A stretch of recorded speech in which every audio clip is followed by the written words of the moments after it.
গল্পের সওদাগর চ্যানেলে আপনাদের সবাইকে স্বাগতম। আজকে আমরা শুনব হুমায়ুন আহমেদের লেখা উপন্যাস সম্রাট পর্ব 2।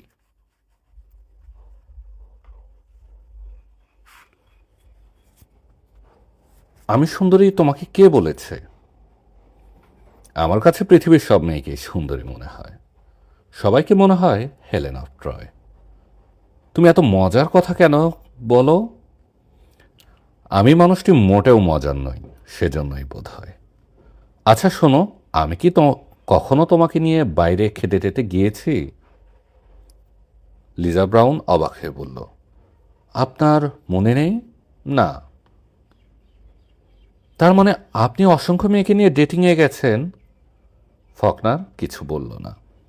লিজা ব্রাউন বলল, আচ্ছা ঠিক আছে, আমি আসবো দুপুরে। ফকনার টেলিফোন নামিয়ে বাথরুমে ঢোকা মাত্র কলিং বেল বাজল।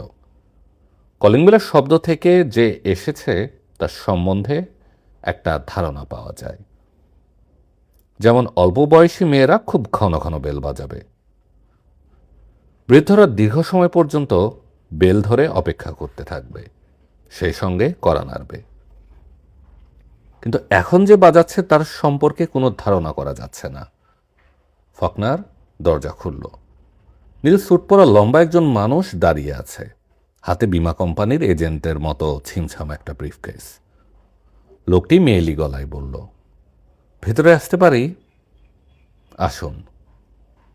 আমি কিছুক্ষণ আগে আপনাকে টেলিফোন করেছিলাম। আমার নাম জন হপার। বসুন। কি ব্যাপার বলুন। আমার কিছুক্ষণ সময় লাগবে। আপনাকে 10 মিনিট সময় দেওয়া হলো। আধ ঘন্টা দিন। ঠিক আছে, আধ ঘন্টা। কফি? হ্যাঁ, কফি খেতে পারি। জন হপার তীক্ষ্ণ দৃষ্টিতে চারদিকে দেখতে লাগলো, যেন ঘরের অবস্থা থেকে এর বাসিন্দা সম্বন্ধে একটি ধারণা করতে চায়। ফকনার কফির পেয়ালা হাতে করে তার সামনে এসে বলল, ভারী গলায় বলল, হ্যাঁ এবার বলুন। আপনি নিশ্চয়ই জেনারেল ডফকে চেনেন? ভালো পরিচয় আছে। আমি তার একটা কমান্ডো গ্রুপকে ট্রেনিং দিয়েছিলাম। গ্রুপের নাম ছিল প্যান্থার। জুলিয়াস নিশোর সঙ্গে কি আপনার কখনো দেখা হয়েছিল? না, রাজনীতিবিদদের সম্পর্কে আমার কোনো উৎসাহ নেই। জেনারেল ডফার সঙ্গে কি আপনার যোগাযোগ আছে? না, আমি হচ্ছি ভাড়াটে সৈন্য, যে টাকা দিবে তার জন্য কাজ করব। কাজ শেষ হলে চলে আসব। ডফার কমান্ডো ইউনিট তৈরি হবার পর চলে এসেছি, আর যোগাযোগ হয়নি। আপনি কি গতকালকের খবরের কাগজ পড়েছেন? না, খবরের কাগজ আমি পড়ি না। পৃথিবীর কোথায় কি হচ্ছে সে সম্পর্কে আমার কোনো উৎসাহ নেই। তাহলে জুলিয়াস নিশোর মৃত্যু সংবাদ আপনি জানেন না? তা জানি, টিভি নিউজ দেখেছি। সিবিএস ভালো কভারেজ দিচ্ছে। জুলিয়াস নিশোর মৃত্যু কি আপনার কাছে খুব রহস্যময় বলে মনে হয়? দেখুন মিস্টার হপার, মৃত্যুর মধ্যে কোনো রহস্য নেই। আপনি কি বলতে চান খোলাখুলি বলুন। আমি স্পষ্ট কথা ভালোবাসি। আপনি কি সাউথ আফ্রিকায় একটা মিশন পরিচালনা করতে পারবেন? সেটা নির্ভর করে কি পরিমাণ টাকা পাওয়া যাবে তার উপর, এবং মিশনটা কি তার উপর। জুলিয়াস নিশোকে ফোর্টনক থেকে বের করে আনা। মৃত একজন মানুষকে বের করে আনার প্রয়োজনটি ধরতে পারলাম না। জুলিয়াস নিশো বেঁচে আছেন। ফকনার সিগারেট ধরিয়ে দীর্ঘ টান দিয়ে শুকনো গলায় বলল, মিস্টার হপার, আপনি কে? আমি সিআইয়ের সঙ্গে আছি। আমার সঙ্গে কি ধরনের কথা বলার দায়িত্ব আপনাকে দেওয়া হয়েছে? মিশন সম্পর্কে যদি আপনি উৎসাহী হন তাহলে আপনাকে শিকাগোতে নিয়ে যাবার দায়িত্ব দেওয়া হয়েছে। কখন যেতে চান? আমরা এখনই রওনা হতে পারি। যাবেন কিসে? আমি সেনাবাহিনীর একটা বিমানে এসেছি, একটা 2 সিটার। আপনি নিজেই চালাবেন? হ্যাঁ, আমি একজন বৈমানিক, একসময় বিমান বাহিনীতে ছিলাম। বিষয়টা খুব গুরুতর মনে হচ্ছে। জি, খুবই জরুরি। টাকার ব্যাপারে সিআইএ কৃপণতা করবে না বলে আশা করতে পারি। টাকা কোনো সমস্যা হবে না বলেই মনে করি। মিস্টার ফকনার, আপনি তৈরি হয়ে নিন। আমি তৈরি আছি, শুধু একটা নোট লিখে দরজায় রেখে যাব। লিজা ব্রাউন পিজার প্যাকেট নিয়ে এসে দরজায় আটকানো নোটটি পড়ল। লিজা, তুমি খাবারের প্যাকেটটি দরজার বাইরে রেখে যাও। দেখা হলো না বলে দুঃখিত। তারপর বলো তুমি কেমন আছো। ফকনার। পুণ্যশ্চ, খাবারের বিল আমি এসে মিটিয়ে দিব। লিজা ব্রাউন বেশ খানিকটা সময় দাঁড়িয়ে রইল। মেয়েটির বয়স খুবই অল্প, সাদামাথা চেহারা, মাথা চুল ছেলেদের মতো করে কাটা বলেই হয়তো সমস্ত চেহারায় এক ধরনের মায়াকারা ভাব আছে। সে কি কিছুটা হতাশ হয়েছে? হয়তোবা। অল্প বয়সী মেয়েরা সহজেই হতাশ হয়। ফকনার ক্রমে বিরক্ত হচ্ছিল। তাকে 1 ঘন্টার উপরে এন্ট্রি রুমে বসিয়ে রাখা হয়েছে। এন্ট্রি রুমটি ছোট, আলো বাতাস নেই। বসার জন্য চামড়ার গদিওয়ালা চেয়ারগুলি নোংরা, সমস্ত মেঝেতে সিগারেটের ছাই। এমন একজন গুরুত্বপূর্ণ মানুষের এন্ট্রি রুমের এই অবস্থা কেন? নাকি ইচ্ছে করে এরকম রাখা হয়েছে মনের উপর চাপ ফেলবার জন্য? 1.5 ঘন্টার মাথায় তাকে জানানো হলো জেনারেল সিমসন ব্যস্ত, তবে কিছুক্ষণের মধ্যেই তার ডাক পড়বে। তাকে একজন একজন এসে 1 কাপ কফি দিয়ে গেল। ইনস্ট্যান্ট কফি, এমন একটা গন্ধ নাকে দিলেই বমি বমি ভাব হয়। জেনারেল সিমসনের অফিসের দরজা খুলল। অল্প বয়সী একটা তরুণ, সম্ভবত জেনারেলের পিএ, এসে বলল, মিস্টার ফকনার, আপনি আসুন। সে ফকনারকে ঢুকিয়ে বাইরে থেকে দরজা বন্ধ করে দিল। প্রকাণ্ড সেক্রেটারিয়েট টেবিলের ওপাশে যে ছোটখাটো মানুষটি বসে আছে তাকে ফকনারের মোটেও পছন্দ হলো না। জেনারেল সিমসনের বয়স 60-এর কোঠায়, শরীর অশক্ত, মাথায় এক গাছিও চুল নেই। মাথা নিচু করে বসে থাকা মানুষটিকে দেখেই মনে হয় অনেক ধরনের রোগ ব্যাধি একে ধরে আছে। পিঙ্গল বর্ণের চোখ, তাকানোর ভঙ্গিতে এক ধরনের অবহেলা আছে যা অন্যদের মনে হীনমন্যতা ঠুকিয়ে দেয়। জেনারেল সিমসন ভারী স্বরে বললেন, আপনি ফকনার, কর্নেল ফকনার? হ্যাঁ, বসুন। ফকনার বসল। সে আশা করেছিল জেনারেল সিমসন উঠে দাঁড়িয়ে হ্যান্ডশেক করবেন। তিনি তা করলেন না। যেন ফকনার একজন ছোট পদের অধ্যস্তন কর্মচারী, তার সঙ্গে বাড়তি সৌজন্যবোধ দেখানোর প্রয়োজন নেই। জেনারেল সিমসন কিছুক্ষণের জন্য একটা ফাইল নিয়ে ব্যস্ত হয়ে পড়লেন। টেলিফোনে কাকে যেন কী সব বললেন। এও এক ধরনের চাল, চোখে আঙ্গুল দিয়ে দেখানো, তুমি অত্যন্ত নগণ্য ব্যক্তি, বসে থাকো চুপচাপ, আমার কাজ শেষ হোক, তারপর দেখা যাবে। সেনাবাহিনী থেকে আপনাকে ডিসচার্জ কেন করা হয়েছিল? জি, কেন? ফকনার ঠান্ডা স্বরে বলল, কেন করা হয়েছিল তার নিশ্চয় আপনি জানেন। যে প্রশ্নের উত্তর জানেন তার উত্তর আবার শোনার কোনো কারণ দেখি না। Faulkner cigarette ধরালো। সে তার বিরক্তি চেপে রাখতে পারছিল না। জেনারেল সিমসন বলল, আমি নন স্মোকার, তামাকের গন্ধ আমার সহ্য হয় না, দয়া করে সিগারেটটি ফেলে দিন। আমি বরং পাশের ঘরে গিয়ে সিগারেটটা শেষ করে আসি। ইতিমধ্যে আপনার যা বলার ঠিকঠাক করে রাখুন। লম্বা ধরনের আলাপ পরিচয় আমার পছন্দ না। মিস্টার ফকনার, লম্বা আলাপ আমারও পছন্দ না। আপনি সিগারেট নিয়েই বসুন। আপনাকে কি জন্য ডাকা হয়েছে আপনি তা জানেন, আশা করতে পারি। কিছু জানি। জুলিয়াস নেশোকে ফোর্টনে আটকে রাখা হয়েছে। তাকে এ মাসের 26 কিংবা 27 তারিখে হত্যা করা হবে। তার আগে নয় কেন?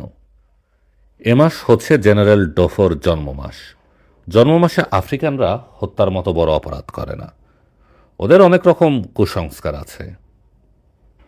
মাস তো শেষ হবে 30 তারিখে, 26-27 বলছেন কেন? চন্দ্রমাসের কথা বলছি। আফ্রিকানরা চন্দ্রমাস মেনে চলে। আপনি নিশ্চিত যে 26-27 তারিখের আগে নিশুকে হত্যা করা হবে না? 90% নিশ্চিত। 10% আনসার্টেনিটি সবসময়ই থাকে। কারণ আপনি বলুন, জুলিয়াস নিশোকে এই সময়ের ভেতর কি উদ্ধার করা সম্ভব? জগতে অসম্ভব বলে কিছু নেই। এটা একটা ছেলে মানুষের কথা। পৃথিবীতে অনেক কিছুই অসম্ভব। আমার সঙ্গে ভাবাবেগে তাড়িত হয়ে কোনো কথা বলবেন না। আপনি আমাকে বলুন এই মিশন গ্রহণ করতে আপনি রাজি আছেন কিনা। ফকনার লোকটিকে পছন্দ করতে শুরু করলো। এ কাজের লোক, কথাবার্তার ধরন দেখেই টের পাওয়া যাচ্ছে, এবং এর সঙ্গে কথাবার্তা হওয়া উচিত সরাসরি। কথার মারপ্যাচ না দেখালেও চলবে। বলুন রাজি আছেন? হ্যাঁ। বলবার আগে সব ভালো মতো জানতে চাই। আপনি সব কিছুই জানবেন। আপনার জন্য কয়েকটি ফাইল তৈরি করা হয়েছে, এগুলো ভালো করে পড়ুন। কাল ভোর 9টায় আপনি হ্যাঁ কিংবা না বলবেন। ঠিক আছে, তা বলবো। আপনি অবশ্য হ্যাঁ বললেই যে আমার মিশনটি আপনার হাতে দিব তেমন কোনো কথা নেই। আমরা অন্য লোকের সঙ্গেও কথাবার্তা বলছি। ভালো, বাঁচার যাচাই করে নেওয়াই ভালো। কর্নেল ফকনার, আপনাকে একটা কথা। আমাকে কর্নেল বলবেন না, সেনাবাহিনী আমি অনেক আগে সেরে এসেছি। মিস্টার ফকনার, আমি যে জিনিসটি বলতে চাচ্ছি তা হচ্ছে, ফাইলগুলো পড়ার আগে আমি আপনার কোনো কথা শুনতে চাই না। ঠিক আছে, আমি তাহলে এখন উঠি। বেশ, দেখা হবে কাল 9টায়। ফকনার ঘর থেকে বেরোবার আগ মুহূর্তে হঠাৎ ঘুরে দাঁড়ালো। শান্ত স্বরে বলল, সিআইএ জুলিয়াস নিশোকে উদ্ধার করতে চাচ্ছে কেন? উনি একজন বিখ্যাত ব্যক্তি। বিখ্যাত ব্যক্তিদের উদ্ধার করার মতো কোনো মহৎ আদর্শ তাদের আছে বলে আমার জানা নেই।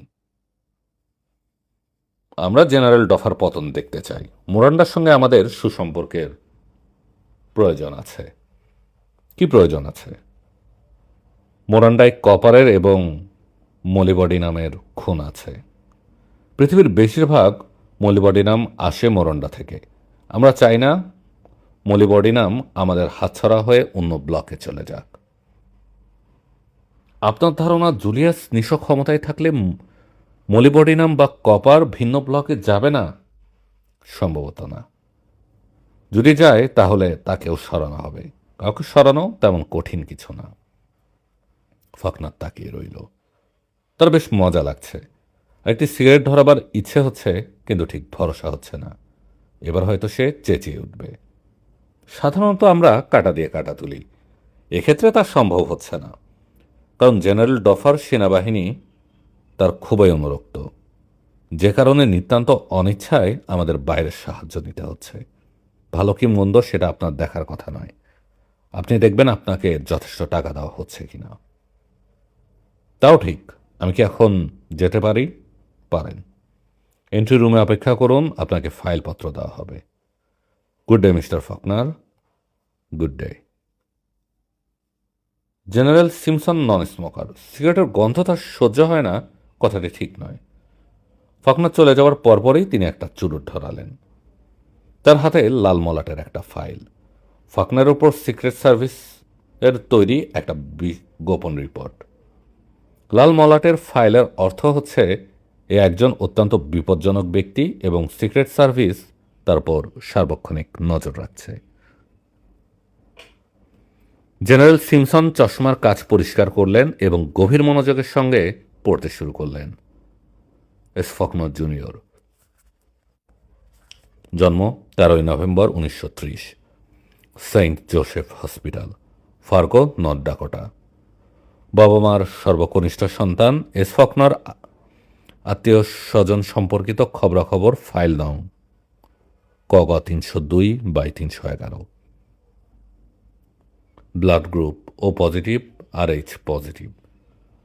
সেনাবাহিনী থেকে ডিসচার্জ করা হয় 14 অক্টোবর 1964। ডিসচার্জের কারণ সম্পর্কিত খবরাখবর মাইক্রোফিল্ম কোড BCL 3443026। সাউথ আফ্রিকায় সিআইএর পক্ষে দুটি মিশন পরিচালনা করেন। মিশন দুটির ওপর একটি পূর্ণাঙ্গ ফাইল রিপোর্ট আছে। কোনো রকম রাজনৈতিক মতাদর্শ নেই, তবে কিছু উগ্র বামপন্থী বন্ধুবান্ধব আছে। জেনারেল মোরান্ডাই জেনারেল ডফার সৈন্যবাহিনীর একজন ট্রেনার হিসাবে কিছুদিন ছিলেন। জুয়া খেলতে পছন্দ করেন, মদ্যপান করেন। মেয়ে মানুষ ও অর্থের প্রতি অস্বাভাবিক দুর্বলতা আছে। জেনারেল সিমসনের চুরুট নিভে গিয়েছিল। তিনি অনেকটা সময় নিয়ে চুরুট ধরালেন এবং ফকনার প্রসঙ্গে যে কটি রিপোর্ট আছে তার সব কটি আনতে বললেন। তার পিএ বলল, কফি বা অন্য কিছু কি খাবেন? তিনি তার উত্তর না দিয়ে জিজ্ঞেস করলেন, ফকনারকে কেমন লাগবে তোমার? তার সম্পর্কে আমি জানি উনি একজন ভয়ানক মানুষ। জেনারেল সিমসন মৃদু হাসলেন, যার অর্থ ঠিক বোঝা গেল না। ফকনারকে দুটি ফাইল দেওয়া হয়েছে।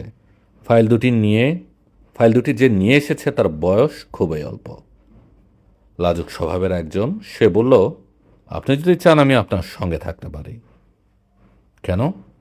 ফাইলের সঙ্গে অনেক রেফারেন্স আপনি হয়তো বুঝতে পারবেন না, সেগুলো বুঝিয়ে দিতে পারি। আমার সমস্তই ভালো করে পড়া আছে। আমি চেষ্টা করব নিজে নিজে বুঝতে। ফকনার উঠে দাঁড়ালো। তরুণ অফিসারটি অবাক হয়ে বলল, আপনি এখন কোথায় যাচ্ছেন? কোন একটি হোটেলে। সস্তায় হোটেল কোথায় পাওয়া যাবে? আছে আশেপাশে? আছে, কিন্তু আপনি তো কোনো হোটেলে যেতে পারবেন না। কেন? আপনার সঙ্গে যে দুটি ফাইল আছে সে দুটি এই ভবনের বাইরে নেওয়া যাবে না। তার মানে আজ রাতে আমাকে এখানে থাকতে হবে? জি। আপনার কোনো রকম অসুবিধা হবে না। আমাদের গেস্ট রুমটি চমৎকার। আর আমি যদি ফাইল পড়তে না যাই, যদি মিশন সম্পর্কে উৎসাহী না হই, তাহলে তাহলে আপনি চলে যেতে পারেন। তবে আমার মনে হয় আপনি যাবেন না, কারণ ইদানিং আপনি খুব অর্থকষ্টে আসছেন। ফকনার ক্লান্ত স্বরে বলল, নিয়ে চলুন আপনার গেস্ট রুমে। প্রচুর হুইস্কির ব্যবস্থা রাখবেন। মাঝে মাঝে মাতাল হতে আমার ভালো লাগে। আপনার জন্য হার্ড ড্রিঙ্কসের ব্যবস্থা রাখা হয়েছে। আপনার যদি বিশেষ ধরনের কোনো হুইস্কির প্রতি পক্ষপাতিত্ব থাকে তবে তা বলতে পারেন, ব্যবস্থা করব।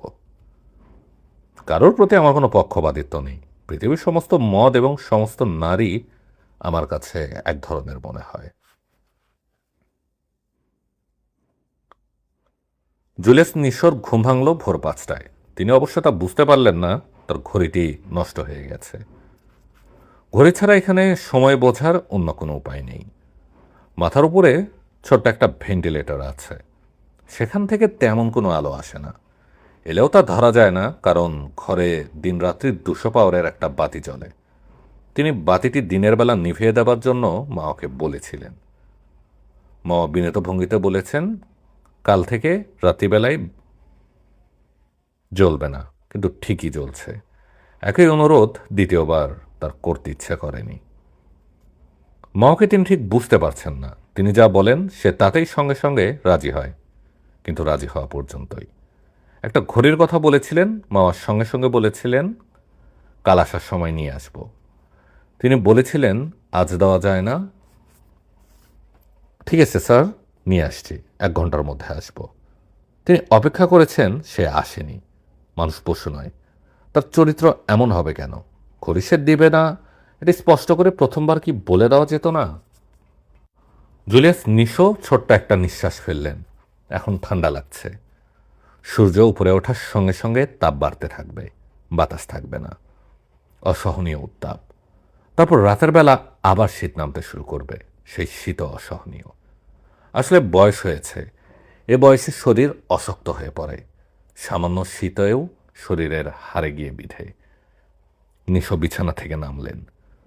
মামাকে ধন্যবাদ দিলেন মনে মনে, কারণ সে একটি কাজ করেছে। লেখার জন্য চেয়ার টেবিল দিয়েছে। সময় কাটানোর জন্য তিনি একটি লেখায় হাত দিয়েছেন। নাম দিয়েছেন কালো মানুষ সাদা মানুষ। নামটি প্রথম দিন ভালো লেগেছিল, দ্বিতীয় দিনে লাগেনি। দ্বিতীয় দিনে নাম দিলেন এক কালো মানুষ। সেই নামও এখন পছন্দ হচ্ছে না। তিনি আজ সেই নাম কেটে দিলেন, লিখলেন কালো মানুষ। ছোট নামই ভালো, কিন্তু লেখায় গুচ্ছে না। তিনি ভেবে রেখেছেন খুব হালকা ধরনের একটা লেখা লিখবেন, নানান রকম রসিকতার মধ্যে দিয়ে কালো মানুষের দুঃখ তুলে আনবেন। কিন্তু লেখা ভারী কি ধরনের হয়ে যাচ্ছে। নিশো কলম হাতে দীর্ঘ সময় বসে রইলেন। তার ক্ষুধাবোধ হচ্ছে। মা কখন আসবে কে জানে। গরম 1 কাপ কফি খেলে ভালো হতো। মাথায় সূক্ষ্ম যন্ত্রণাও হচ্ছে। চোখের সামনে 200 পাওয়ারের বাল্ব নিয়ে ঘুমানো মুশকিল। আজ আরেকবার অনুরোধ করলে কেমন হয়? ফোর্ট নকের মাঠে সম্ভবত পিটি হচ্ছে। তালে তালে হাত পা ফেলার শব্দ হচ্ছে। এই শব্দগুলো শুনতে ভালো লাগে। তিনি দীর্ঘ সময় নিয়ে শব্দগুলো শুনলেন। মনে মনে সৈন্যদের তালে তালে হাত পা ফেলার দৃশ্যটি দেখতে চেষ্টা করলেন। সারি বেঁধে সবাই দাঁড়িয়ে আছে। তাদের পরনে খাকি হাফ শার্ট, গায়ে ধবধবে সাদা গেঞ্জি। সূর্যের আলো এসে পড়েছে তাদের ঘামে ভেজা চকচকা কালো মুখে। কালো রঙের মতো সুন্দর কি আর কিছু আছে? তার মাথার যন্ত্রণা ক্রমেই বাড়ছে। তিনি আবার এসে বিছানায় শুলেন, হাত বাড়িয়ে একটা মোটা বই নিলেন। পড়বার জন্য মাওয়া দিয়ে গিয়েছে। নিতান্তই বাজে বই। একটা কালো ছেলের প্রেমে পড়েছে সাদা মেয়ে। মেয়েটি ছেলের সঙ্গে পালিয়ে গেছে জঙ্গলে। মেয়ের বাবা তাকে ধরবার জন্য বিরাট সৈন্যবাহিনী নিয়ে বন ঘিরে ফেলেছে। অসম্ভব সব ব্যাপার। পাতায় পাতায় রগরগের সমস্ত বর্ণনা। নিশো দীর্ঘ নিঃশ্বাস ফেললেন। এ জাতীয় বই পড়বার বয়স তার নেই। মামা যখন ঘরে ঢুকলো তখন নিশো ঘুমোচ্ছেন। তার গা ঈষৎ উষ্ণ। রাতে ঠান্ডা লেগেছে, জ্বরটর হতে পারে। তালা খোলার শব্দে তিনি জেগে উঠলে স্বভাবসুলভ সতেজ গলায় বললেন, মামা, সুপ্রভাত। সুপ্রভাত মিস্টার নিশো। রাতে ঘুম ভালো হয়েছে? এই অবস্থাতে ভালোই বলা চলে। অবশ্য শেষ রাতের দিকে ঠান্ডায় কষ্ট পেয়েছি। আরেকটা গরম কম্বলের ব্যবস্থা করা যাবে? নিশ্চয়ই যাবে। আমি আজ বিকেলেই নিয়ে আসব। জুলিয়াস নিশো সামান্য হেসে বললেন, তুমি পলিটিশিয়ানদের মতো কথা বলো। অনেক কিছুই নিয়ে আসার কথা বলো, কিন্তু শেষ পর্যন্ত কিছুই আসে না। মা গম্ভীর গলায় বলল, কম্বল বিকেলের মধ্যেই পাবেন। মাথার উপরের এই বাতি, এটা কি নিভিয়ে রাখা যায়? এই বাতি রাত 9টার পর থেকে জ্বলবে না। মা খাবারের প্যাকেট টেবিলে সাজিয়ে রাখলেন। ফ্লাক্সে কফিও আছে, ভালো কফি। খাবারগুলো যত্ন করে তৈরি করা, সৈন্য বা কয়েদিদের সাধারণ খাবার নয়। মামা, এ খাবারগুলি কে রান্না করে? আমার স্ত্রী ও বড় মেয়ে। চমৎকার রান্না। তাদের আমার ধন্যবাদ দিও। ধন্যবাদ দেওয়া যাবে না, কারণ আপনি যেখানে আছেন এটা তাদের জানানো যাবে না। যখন আমি এখানে থাকবো না কিংবা এই পৃথিবীতে থাকবো না তখন দিও। তাদের বলবে আমি সারা জীবন খাওয়া দাওয়া নিয়ে কষ্ট করেছি, কিন্তু জীবনের শেষ দিনগুলোতে খুব ভালো খানাপিনা করেছি। আমি বলবো। কিছুক্ষণের মধ্যেই মামা উঠবার উপক্রম করল। নিশো বললেন, বাইরের কি খবর? আমার মৃত্যু সংবাদ দেশবাসী কিভাবে নিয়েছে? আমি জানি না কিভাবে নিয়েছে। বাইরের সঙ্গে আমার কোনো যোগাযোগ নেই। ফোর্টনক শহর থেকে অনেক দূরে। তা অবশ্য দূরে। তোমার স্ত্রী কন্যা, ওরা খবরটা কিভাবে নিয়েছে? জানি না মিস্টার নিশো। আমি আমার স্ত্রী কন্যার সঙ্গে রাজনীতি নিয়ে আলাপ করি না। রাজনীতি মেয়েদের বিষয় নয়। রাজনীতি কোথায়? তুমি কথা বলবে একটি মানুষের মৃত্যু নিয়ে। আমি কথা কম বলি। আমরা এমন একটি দেশে বাস করি যেখানে কথা কম বলাটাই বড় মানবিক গুণ বলে ধরা হয়। অথচ আমি সারা জীবন স্বপ্ন দেখেছি এমন একটা দেশের যেখানে আমরা সবাই ইচ্ছে মতো বকবক করতে পারবো। মাওয়া আর দাঁড়ালো না। নিশো গভীর রাত পর্যন্ত অপেক্ষা করলেন। মাওয়া কম্বল দিয়ে এলো না। 200 পাওয়ারের বাতি জ্বলতেই থাকলো। জেনারেল সিমসং তীক্ষ্ণ দৃষ্টিতে তাকিয়ে রইলেন। ফকনারের কাছ থেকে পাওয়া এ জবাব যেন তিনি আশা করেননি। তিনি চশমা খুলে চশমার কাচ পরিষ্কার করলেন। টেবিলে রাখা পানির গ্লাসে ছোট্ট একটা চুমুক দিয়ে মৃদু স্বরে বললেন, আপনি সত্যি সত্যি মিশনটার ব্যাপারে আগ্রহী নন? না। আপনি কি সমস্ত কাগজপত্র ভালো মতো দেখেছেন? দেখেছি বলেই বলছি, এটা অসম্ভব। ফোর্টনকে আক্রমণ করা মাত্রই জেনারেল ডফার প্রেসিডেন্ট ব্যাটালিয়নে খবর পৌঁছাবে। এরা হেলিকপ্টার নিয়ে 10 মিনিটের ভিতর চলে আসতে পারবে। স্থলপথে আসতে ওদের লাগবে খুব বড় জোর 1.5 ঘন্টা। ওদের রুখতে হলে আমার দরকার পুরোপুরি একটা সৈন্যবাহিনী, আর্টিলারি সাপোর্ট। জেনারেল সিমসন মৃদুস্বরে বললেন, 1.5 ঘন্টার মধ্যেই যদি কাজ ছেড়ে আপনারা আকাশে উঠতে পারেন তাহলে কেমন হয়? কিভাবে উড়ব? দ্বিতীয় মহাযুদ্ধের সময় তৈরি একটা পুরনো রানওয়ে আছে, সেখানে 1.5 ঘন্টার ভিতর একটা বিমান পাঠাতে পারি। রানওয়ে ফোর্টনক থেকে কত দূরে? 50 মাইলের কম, 70 কিলোমিটার। সম্ভব নয়, দফা নির্বোধ নয়। প্রথমে সে রানওয়ে দখল করবার জন্য সৈন্য পাঠাবে। জেনারেল সিমসন মৃদু স্বরে বলল, আপনাকে আমি যথেষ্ট সাহসী ভেবেছিলাম। আমি সাহসী? সাহসী মানেই কিন্তু নির্বোধ নই। আচ্ছা, আমি উঠি। একটু বসুন, 1 মিনিট। ফকনার বসল, বিরক্ত ভঙ্গিতে সিগারেট ধরালো। সিমসন কিছুই বলছে না, শূন্য দৃষ্টিতে তাকিয়ে আছেন। 1 মিনিট অপেক্ষা করতে বলার কোনো কারণ বোঝা যাচ্ছে না। 1 মিনিট হয়ে গেছে মিস্টার সিমসন। সিমসন নড়ে চড়ে বসলেন, ভারী গলায় বললেন, মিশনটি আমাদের গ্রহণ করতেই হবে। আপনি না করলেও না কাউকে দিয়ে করতে হবে। আমি ব্যক্তিগতভাবে চাই আপনি এটি পরিচালনা করুন। আপনার যত রকম সাহায্য সহযোগিতার দরকার আপনি সব পাবেন। আমরা আপনাকে এবং আপনার সঙ্গীর সাথীকে রাতের বেলা ফোর্ট নকের 5 মাইলের ভিতর নামিয়ে দিব এবং বেরিয়ে আসবার জন্য পুরনো রানওয়েতে বিমান থাকবে। যাবতীয় ব্যয়ভার বহন করা ছাড়াও আপনার প্রাপ্য টাকার পুরোটাই আপনাকে অগ্রিম দেওয়া হবে। টাকার পরিমাণ শুনলে আপনার ভালো লাগবে। কত টাকা? $1 মিলিয়ন। অনেক টাকা। $1 মিলিয়ন তো আমি একাই নিব। আমার সঙ্গী সাথীরা কি পাবে? কজন থাকবে আপনার দলে? 3 জন অফিসার, 5 জন এনসিও এবং 50 জন কমান্ডো। এদের জন্য কত চান আপনি? $2 মিলিয়ন। আমি রাজি আছি।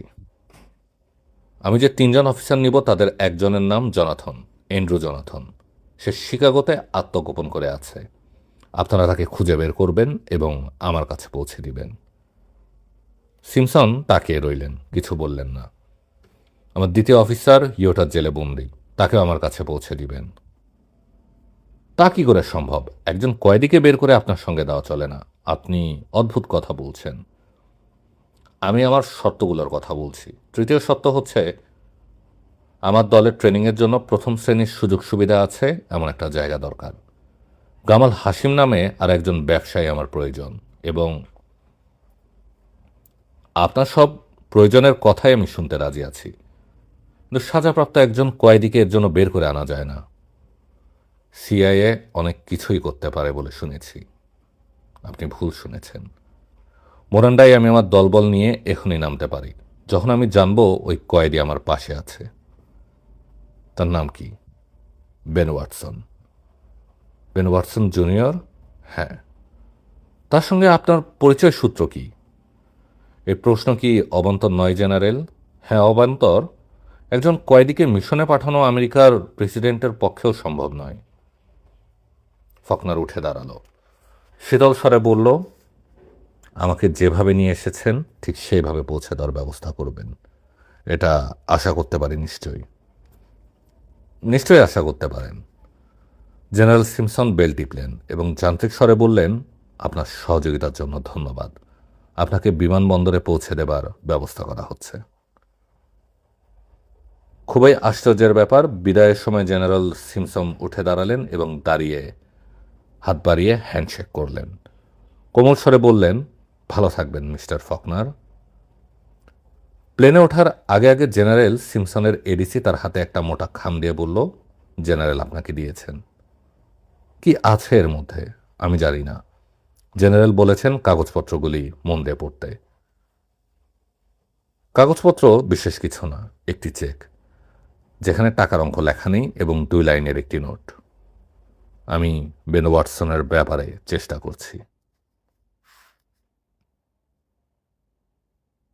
অ্যান্ড্রু জনাথন, বয়স 43, উচ্চতা 5 ফুট 4 ইঞ্চি, ওজন 115 পাউন্ড, চোখ নীলবর্ণ, চুল পিঙ্গল, জন্মস্থান ক্যানসাস সিটি। জনাথন লোকটি ছোটখাটো, ইগুলের মতো তীক্ষ্ণ চোখ ছাড়া তার চেহারায় অন্য কোনো বৈশিষ্ট্য নেই। তাকে দেখলেই মনে হয় অ্যানিমিয়ায় ভুগছেন। দুর্বল এবং অসুস্থ একটা ভাব আছে তার মধ্যে। ইদানিং সে ডান পা একটু টেনে টেনে হাঁটছে। আর্থ্রাইটিসের প্রথম ইশারা হতে পারে। আপনারা শুনছিলেন হুমায়ুন আহমেদের লেখা উপন্যাস সম্রাট, পর্ব 2। পরবর্তী পর্ব শুনতে আমাদের গল্পের সওদাগর চ্যানেলে চোখ রাখুন।